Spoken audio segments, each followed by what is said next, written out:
શિયાળાની સિઝન શરૂ થાય એટલે ગાજર સરસ મજાના મળે અને આપણને ગાજર જોઈને ગાજરનો હલવો બનાવવાનું મન થાય. તો ચલો આજે આપણે ગાજરનો હલવો બનાવીએ. સૌથી પહેલાં આપણે ગાજરની છાલ કાઢી લઈએ છે.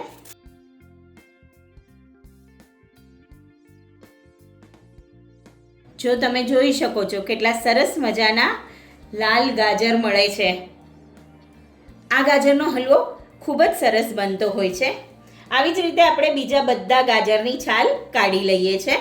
હવે આપણે ગાજરને ખમણી લઈએ. જે ખમણીનું આ મોટું જે આવે છે ને ખમણવાનું, એમાં આપણે ખમણવાના છે.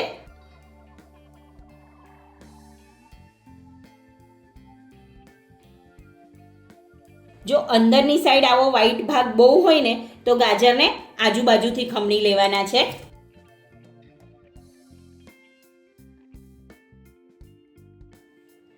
ગાજર સરસ ખમણાઈ ગયા છે.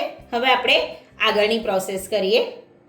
હવે આપણે ગાજરને પેનમાં લઈ લઈએ.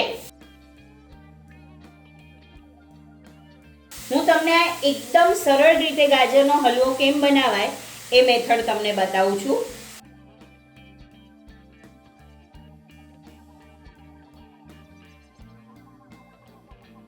અહીંયા આપણે 1 કિલો ગાજર લીધા છે. એની સામે અહીંયા આપણે અડધો લીટર ફૂલ ક્રીમ વાળું દૂધ લઈએ છે.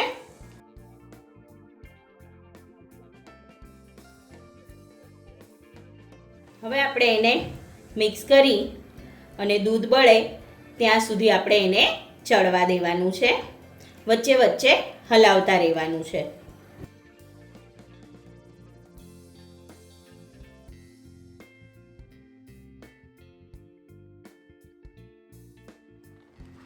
તમે જોઈ શકો છો દૂધ સરસ બળી ગયું છે. હજુ આપણે આને 5 થી 7 મિનિટ માટે થવા દઈએ છે, એટલે દૂધ બધું બળી જશે. છે ને એકદમ ઇઝી મેથડથી ગાજરનો હલવો. હજુ તમે આગળ જુઓ, તમને મજા આવશે. તમે જોઈ શકો છો દૂધ બધું બળી ગયું છે. હવે આ સ્ટેજ ઉપર આપણે આમાં પોણી વાટકી સાકર એડ કરીએ છીએ.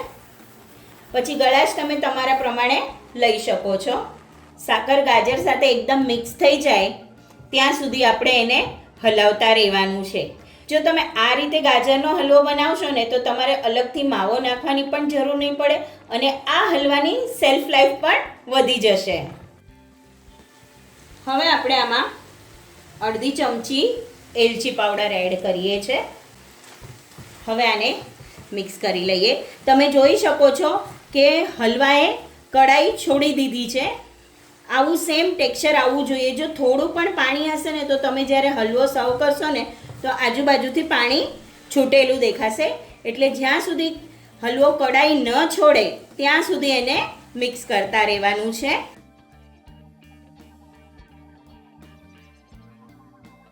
હવે એમાં સરસ શાઇનિંગ લાવવા માટે આપણે 1 ચમચી ઘી એડ કરીએ છીએ. એ છેલ્લે જ એડ કરવાનું છે. આનાથી શું થશે કે હલવામાં એક સરસ શાઇનિંગ આવશે.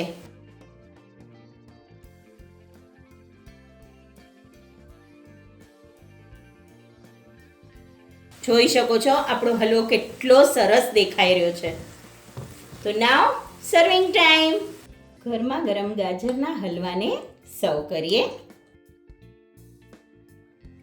ઉપરથી ડ્રાય ફ્રૂટ એડ કરીએ છીએ આપણે. તો સરસ મજાનો ગાજરનો હલવો તૈયાર છે. મળીએ નવી રેસીપી સાથે. ત્યાં સુધી સ્વસ્થ રહો, મસ્ત રહો અને ખાતા રહો. લાઈક કરો, શેર કરો, સબસ્ક્રાઇબ કરો.